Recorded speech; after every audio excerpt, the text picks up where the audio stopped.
السلام علیکم ویور، کیا حال چال ہے؟ امید ہے آپ سب لوگ خیر و عافیت سے ہوں گے۔ اب زندگی ہمیں کوئی نہ کوئی روز سبق سکھاتی ہے اگر انسان اسے سیکھنا چاہے۔ اگر کوئی انسان کہتا ہے نا کہ بھئی میں سیکھ چکا ہوں یا میرا سیکھنے کا جو عمل ہے وہ مکمل ہو چکا ہے، میں عقل کل بن گیا ہوں، تو میں سمجھتا ہوں کہ اس سے بڑا بیوقوف انسان کوئی نہیں ہے اس دنیا میں۔ کیونکہ زندگی میں یہ روز مرہ کے مراحل میں انسان جب باہر نکلتا ہے، لوگوں میں بیٹھتا ہے، لوگوں کے ساتھ بات چیت کرتا ہے، تو اس کو کچھ نہ کچھ روز سیکھنے کو ملتا ہے جو کہ اس کی زندگی ہے میں آگے کام آتا ہے۔ اگر تو وہ بندہ کچھ اچھے لوگوں میں بیٹھنے والا ہے، کچھ ایسے فیصلے کرنے والا ہے جس سے مثلا کہ وہ کافی سارا لوگوں کی باتوں سے سیکھ سکتا ہے۔ ایک دفعہ مجھے بڑے اچھے طریقے سے یاد ہے کہ میں تقریباً فرسٹ ایئر میں پڑھتا تھا، تو ہم ایک وین میں جا رہے تھے۔ ہمارے ساتھ نا ایک آفس سفر کرتا تھا لڑکا، لیکن وہ تھا نبینا۔ وہ نا سارے لڑکے آپس میں گپیاں مار رہے تھے۔ ایک لڑکے نے پوچھ لیا کہ سب آپ سارے چاہ کریں، آپ خاموش میں بیٹھے ہوئے۔ تو اس نے کہا میں سب کی سن رہا ہوں، ہو سکتا ہے کہ مجھے کوئی کام کی بات مل جائے۔ جی اس کی نا یہ تقریباً 2009 کی بات ہے۔ تو تب کی وہ نا بات میرے ذہن میں نا فٹ تھی کہ بھی اکثر مراحل میں بندہ جب بیٹھتا ہے تو انسان کو اگلے بندے کی سننی چاہیے، یا کہیں بھی بیٹھا ہو، کسی اچھی محفل میں بیٹھا ہو تو انسان کو سننا چاہیے کہ بھی اگلا بندہ کیا کہہ رہا ہے، ہو سکتا ہے کوئی کام کی بات مل جائے۔ اسی طرح مجھے زندگی نے آج میں نے ایک بات ریئلائز کی کہ اکثر لوگ عورتوں کو مثلا کہ کہتے ہیں، کافی ساری باتیں کی جاتی ہیں عورتوں پہ، عورتوں کی با وفائی یا بے وفائی پہ باتیں ہوتی ہیں، لیکن آج کچھ ایسی باتیں آج نہیں، مثلا کہ میں اپنی زندگی کے تجربے کے ساتھ کہہ سکتا ہوں کہ اتنی خیر میری زندگی نہیں ہے، اتنا میں نے ٹائم نہیں گزارا، الحمدللہ 30 ایئرز ہے میرا خیال۔ تو بہت سارے ایسے لوگ بھی مثلا کہ ہوں گے جو مجھ سے بہت زیادہ تجربہ کار ہوں گے، جنہوں نے بہت ساری زندگی گزاری، مجھ سے بیشتر اچھے لوگوں میں گزاری ہوگی، ان کا کچھ اور تجربہ ہوگا۔ لیکن میں اپنے تجربے سے یہ بات کہہ سکتا ہوں کہ جس طرح لوگ کہتے ہیں عورت پہ، تو میں سمجھتا ہوں کہ عورت ایک بہت بہترین، ایک ہوتا ہے بہت، ایک ہوتا ہے بہتر، ایک ہوتا ہے بہترین، ایک بہترین دوست ہے۔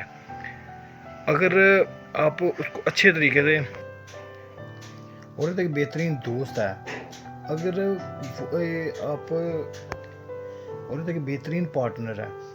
اگر ایک عورت اس کی ذہن اور مثلا کہ جو اس کی ذہنیت ہے وہ عورتوں والی ہو، آج کل کی عورتیں نہیں جو مثلا کہ یہ جو عورت مارچ میں شریک ہوتی ہیں، اس طرح کی عورتیں نہیں، وہ عورت ہو جس کو اللہ پاک نے ایک اچھی عورت، اچھی ذہنیت دی ہوئی ہو، وہ عورت ہو، وہ آپ کے ساتھ کہیں بھی کسی بھی دور میں کسی بھی ٹائم میں آپ کے ساتھ اپنا نبھا کر سکتی ہے۔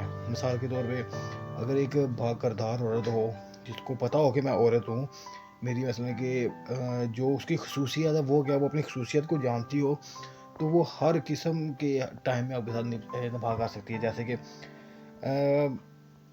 میں سمجھتا ہوں کہ مرد سے زیادہ باوفا جو مثلا کہ ہے وہ عورت ہے۔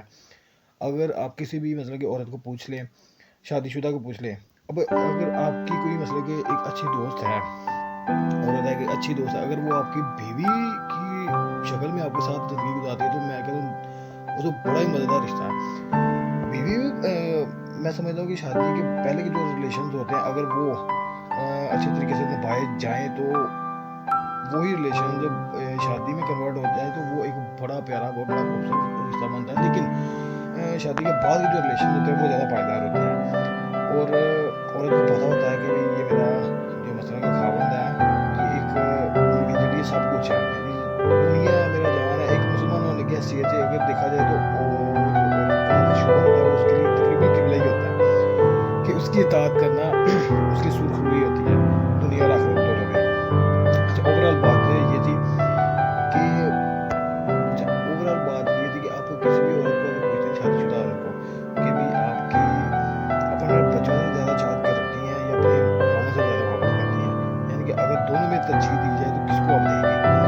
تو میں سمجھتا ہوں کہ 90 یا 93% جو عورتیں ہوں گی وہ اپنے خاوند کو ترجیح دیں گی۔ جو بھی عورتیں ہوں گی وہ عورتیں ہوں گی جو اپنے مثلا کہ باوقار ہوں گی، با کردار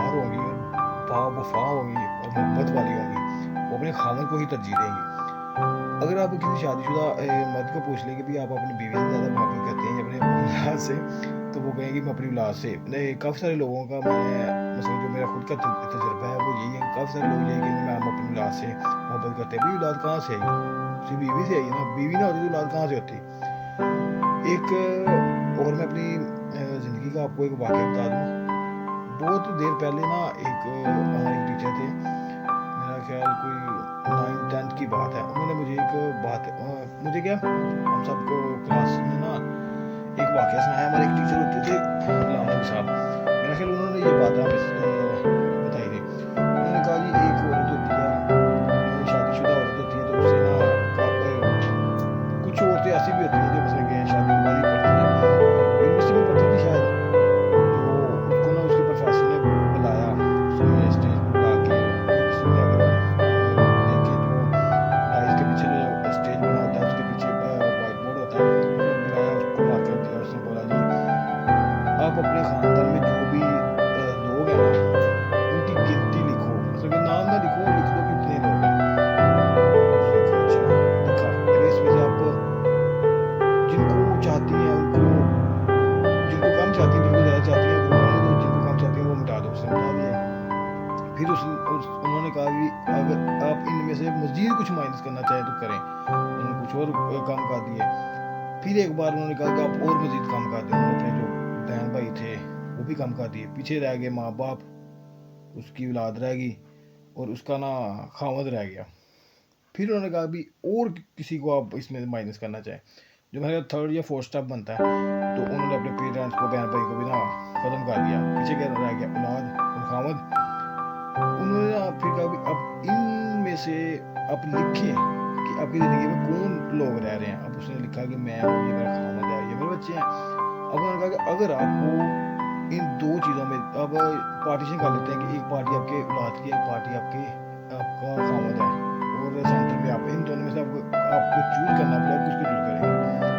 तो डेफिनेटली जो कि हर औरत का नहीं होता फैसला, उसने अपने वो मिटाया, अपने औलाद वाला जो मसला कि वो लिखा हुआ था ना कॉलम, वो मिटाया, उसने अपने खामद का फैसला लिया। फिर टीचर ने पूछ ही लिया भाई, सारी सी बात तजर्बा, तो टीचर था उस्ताद होता, उनका टीचर सारा तजर्बा दे रहा था।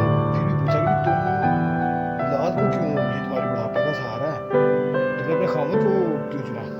जो मामला मैं अपने खामद के साथ कर सकती हूँ, जो डिस्कशन मैं उनके साथ कर सकती हूँ, जो शेयरिंग उनके साथ कर सकती हूँ, औलाद के साथ थोड़ी कर सकती।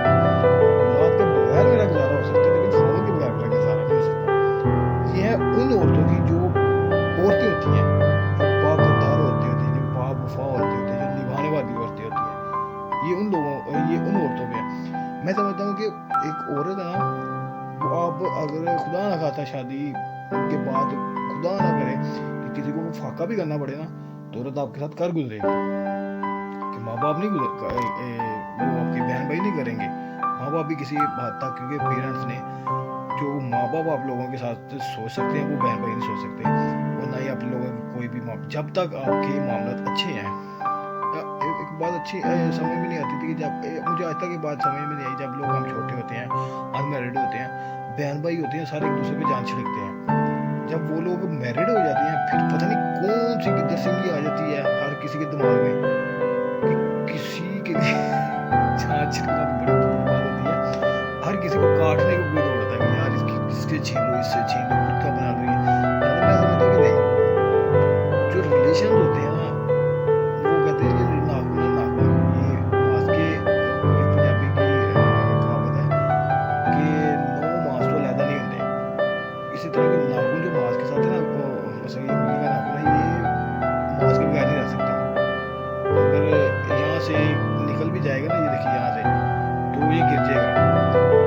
तो इसी तरह इंसान की लाइफ में इस तरह के लोग होने चाहिए, अपने रिलेशन इस तरह के पावरफुल होने चाहिए कि कोई आपके बगैर रह ना सके, इस तरह के। लेकिन हाँ, कई दफ़ा ऐसा होता है, वो मैं बड़ी मसले के पहले एक शेर पढ़ा था, अक्सर मैं पढ़ता होता कि अपने चाहने वालों को अपनी दूरी का एहसास दिलाओ, लेकिन उनसे इतना दूर ना हो जाए कि वो आप लोगों के बगैर जीना सीख लें।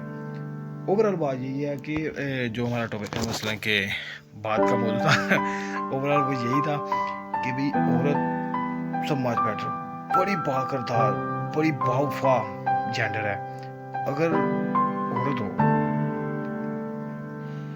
ये मैं कुछ लोगों की बात करना भी चाहता हूँ कि एज ए पर्सन मैं समझता हूँ कि लोगों को ना हर कोई समझता है कि भाई हम बहू की तरबियत करें, हम दामाद की तरबियत करें।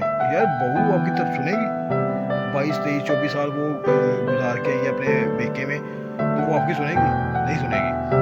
आपको चाहिए कि बेटे की अच्छी तरबियत करें ताकि वो आपकी बहू बहू को अच्छी तरीके से सुलझा सके, उसके अच्छे मामलात में उसको अपने माहौल में डाल सके, बेटे की तरबियत अच्छी करें। ये ज़िंदगी के कुछ मामला है जो हर किसी ने एक्सपीरियंस किए होते हैं, ये हर किसी का एक्सपीरियंस होता है, हर किसी ने अपने तजर्बे से सीखे होते हैं। अगर आपको मेरी बातें अच्छी लगी हो तो कमेंट्स में ज़रूर बताइएगा क्या मैं गलती की है या कुछ आप लोगों को अच्छा लगा है। अगर आपको चैनल हमारी वीडियो अच्छी लगी तो चैनल को सब्सक्राइब और लाइक जरूर कर दीजिएगा, और साथ में कमेंट जरूर करिएगा ताकि हमारी आने वाली ये इखलाकी मालूमाती जो मसलन के एक्सपेरिमेंटल वीडियो ब्लॉग वो आप तक आसानी पहुँच सके। अगली वीडियो तक के लिए इजाज़त दें। अल्लाह हाफिज़। देखते रहे फन।